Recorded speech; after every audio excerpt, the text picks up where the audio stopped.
L'un des hipsters les plus célèbres du XXe siècle, c'est sans doute Andy Warhol. Sa Factory, laboratoire des nouvelles formes de la société du spectacle, fut une performance en soi, une usine à fabriquer des icônes pop culturelles. Après avoir été l'amant éphémère d'Andy Warhol, Bill Enem fut le photographe attitré de la Factory. Il en a été résident permanent jusqu'en 1970 et c'est à lui que Warhol avait piqué l'idée de peindre tous les murs en argent.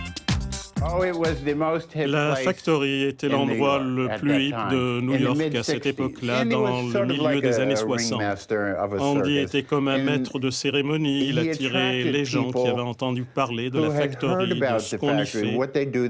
On y faisait de la peinture, on y faisait des films, et les gens qui y allaient étaient des stars ou allaient le devenir. C'était devenu une destination pour les gens du monde entier, surtout les jeunes qui étaient excités par la flambée du monde de l'art à cette époque des 60s, qui a été une décennie tellement excitante pour de nombreuses raisons. L'explosion de l'art, la révolution sexuelle, la Black Revolution, la révolution féministe, toutes ces idées de liberté qui se développaient, et aussi le monde de l'art qui devenait extraordinairement intéressant. Ce qui est intéressant avec la Factory, c'est, si vous voulez, que c'était tout simplement un lieu de rencontre et d'échange, un lieu de drague. Qu'est-ce qu'on en a dragué à cet endroit extraordinaire?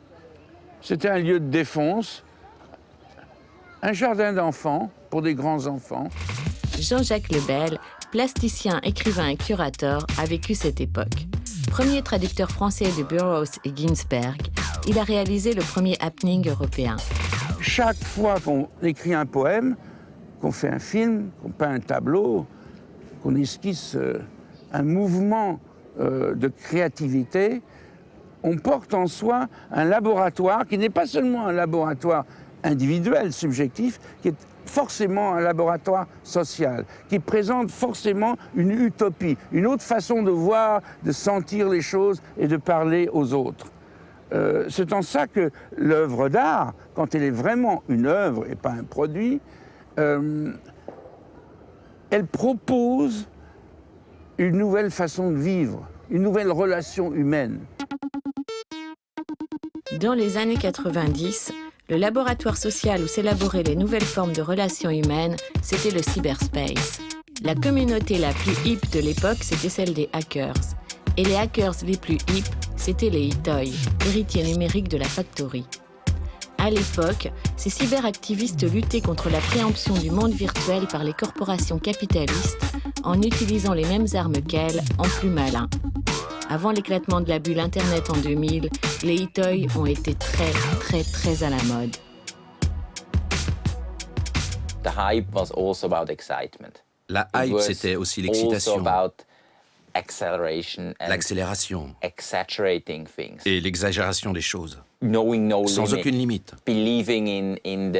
La folie, la vitesse et l'énergie de tout ça.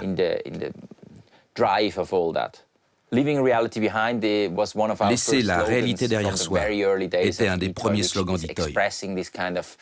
Un concept de pionnier, de science-fiction. Le monde qui nous entoure n'est pas très excitant. Nous voulons nous évader dans un monde virtuel. Le projet actuel d'Hitoy, Mission Eternity, vise à reconfigurer la mort. Hitoy a conçu un cimetière mobile sous forme de cargo-container qu'il nomme sarcophage. À l'intérieur, nous sommes immergés dans les restes audiovisuels d'un défunt, les cendres de son corps biologique qui seront associées plus tard. Ce soir, la performance artistique d'Hitoy consiste à intégrer les cendres du gourou psychédélique Timothy Leary, qui voyait le PC comme le LSD des 90s. Ce sarcophage est destiné aux pionniers du numérique. Un carré VIP post-mortem en quelque sorte. Auf dem Pixel, oder Voxel eigentlich, ein dreidimensionaler Pixel, ist Capsule ID vom Timothy Leary eingraviert. On vit dans une société de l'information et il serait un peu triste de résumer votre vie à votre nom et deux nombres avec un tiret entre les deux. On s'arrête là dans les cimetières de nos jours. Et on peut évidemment faire des choses bien plus vivantes. On peut décider, ou définir et créer un calendrier d'événements qui se passeront 200 ans plus tard. Ça fait partie de notre projet Arcanum. C'est une activité post-mortem dont l'utilisateur peut décider. On peut par exemple enregistrer votre voix et dire à l'ordinateur d'appeler des gens après votre mort. Vous pouvez dire: voici ma voix, voilà ce que je veux dire, par exemple, à la personne qui vit dans l'appartement dans lequel je suis maintenant. Je veux parler à la personne qui y vivra dans 200 ans s'il y a quelqu'un. Tout l'effort du projet Mission Eternity doit mener à la réalisation de ce souhait.